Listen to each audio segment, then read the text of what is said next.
Spring training is here, and we still have several free agents on the market. And they're not just free agents, they're all star caliber players who all have one thing in common: Scott Boras. This has actually become the norm for Boras clients to hold out during spring training and really wait as long as possible and see where the market can potentially go with the season now on the horizon. One of them finally bit, Cody Bellinger. He's back with the Cubs on a short-term deal with opt-outs, but there's still Blake Snell, Jordan Montgomery, JD Martinez, and someone else who you probably forgot about. His market has just been beyond limited and only seems to be more so, obviously, considering where we're at, and he's still not signed. But we're also barely hearing any rumors or anything about him. It's almost like he really was a figment of our imagination this entire time. You likely forgot this guy even existed. Really quick, baseball's back, meaning things will be getting more exciting, so if you haven't already, make sure to subscribe and hit the bell to stay notified of everything that goes on. Thank you. Max Chapman has been a really solid player his entire career up until this point. He's never been necessarily the best hitter, but he still hit while also having beyond elite defense. Back with Oakland, where Max began his career, he had 2 straight seasons where he was top 10 in MVP voting. 2018 and 2019, Max had an OPS in the mid-800s while also winning the Platinum Glove Award both years. I mean, he was a really good player. But in his next full season, 2021, Chapman was a league average hitter before getting traded to Toronto, where he's been these last 2 years before entering free agency where he stands now.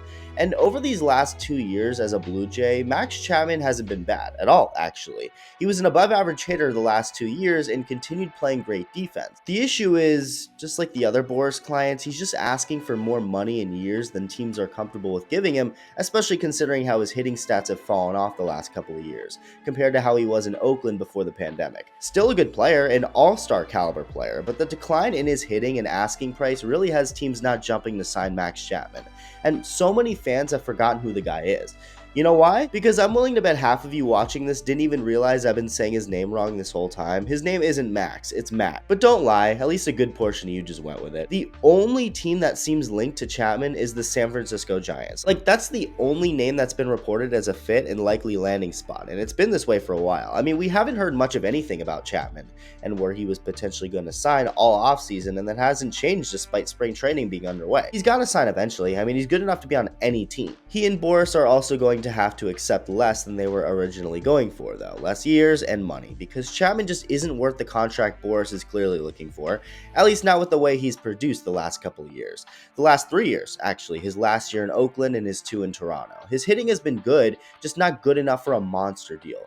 Factor in his defense, and that's obviously a big factor into Chapman's value, into why it's worth paying a little more than his hitting is worth, because the defense at third base is that game-changing. I would argue a player like Carlos Correa is a decent comparison to Matt Chapman, because Correa isn't necessarily the greatest offensive player at his position, but he still hits beyond well enough to be valuable when you pair it together with his elite defense at shortstop. So part of paying Matt Chapman is the defense, but then again, hitting is most important at the end of the day, and if a team doesn't feel like Chapman's hitting is trending well enough, they just won't sign him. And that's, of course, what we've seen happen and what's happening right now. You're not going to want to pay a ton of money for just a good defensive player. The Giants, that's literally it. That's the only team mentioned that could get him, and it doesn't seem serious at all. Kind of just like, yeah, the Giants make sense, but there's nothing implying it'll actually happen. Matt Chapman will sign somewhere eventually. He's got to. He's too good of a player to not be somewhere. So it's just another Boras situation, although unlike the other guys who have been talked about a lot more, Chapman has almost seemed to disappear off the face of the planet. The fans seem to forget he's even around, and nobody wants to sign him. Let me know what you think. Thank you for watching, and I'll see you soon.